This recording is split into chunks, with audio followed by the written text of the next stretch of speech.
Okay, so I wanted to bring your attention to a video that I watched recently, and I honestly did not think that there was anything in the Lilly and Jack Sullivan case that could cause me to pause.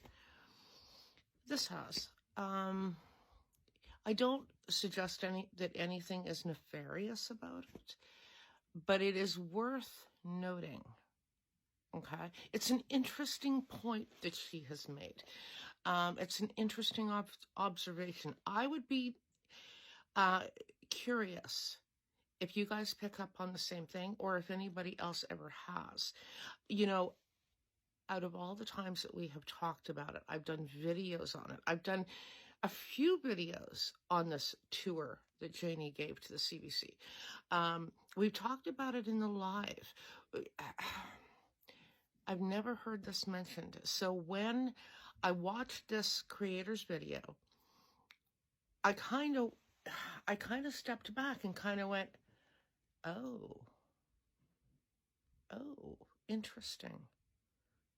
Let me see if you pick up on it. Malaya was standing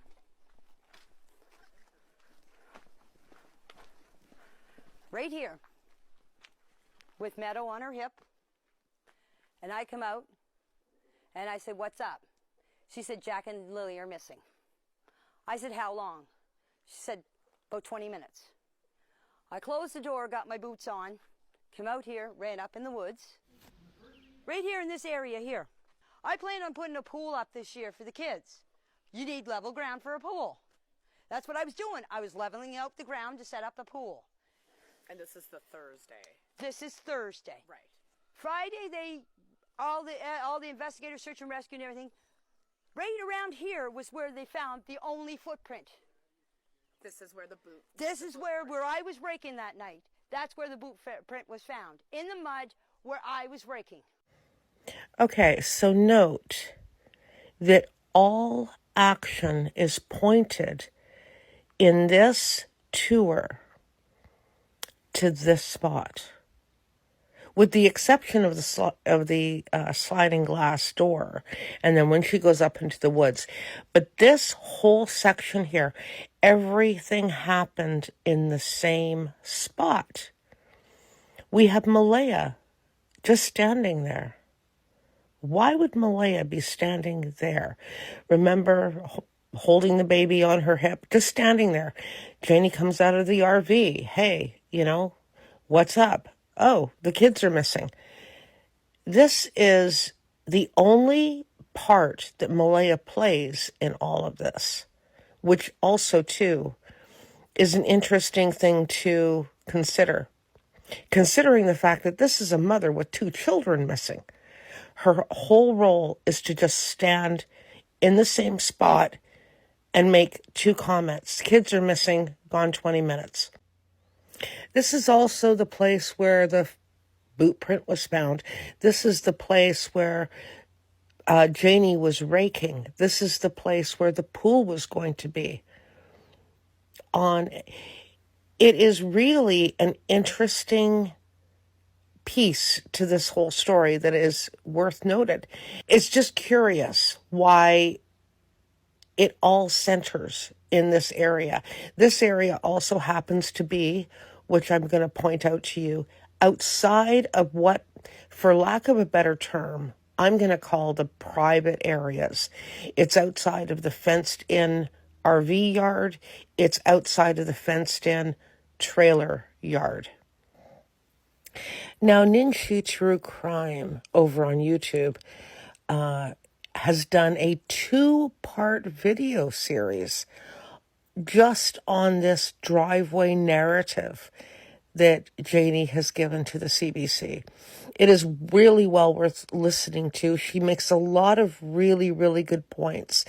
The 2 that I was most interested in was her point about the role that Malaya takes in this, and that whole area of just the driveway and how much has happened in it, and the focus being in this area. This is what she says. Right here in this area here. I plan on putting a pool up this year for the kids. You need level ground for a pool. That's what I was doing. I was leveling out the ground to set up the pool. And this is the Thursday. This is Thursday. Right. Friday, all the investigators, search and rescue and everything, right around here was where they found the only footprint. This is where the boot. This is where I was raking that night. That's where the boot print was found, in the mud where I was raking. So notice that the reporter was also clarifying, so this is Thursday that you were raking.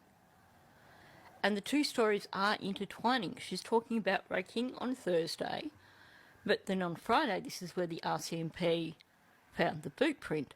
And at the time that the children went missing, that just happened to also be the location where Malaya was standing when Janie came out of her RV. And it all just starts to intertwine the moment you get into that one location. So what role does this section of driveway play in the grand scheme of things when we're looking at this case? It is playing a pivotal role for a relatively small piece of land. It is where Malaya was standing when Janie learned the children were missing. It is the place where Janie was raking on Thursday afternoon-ish. It is the area that Janie planned to put a swimming pool. It is the area where the RCMP found the boot print.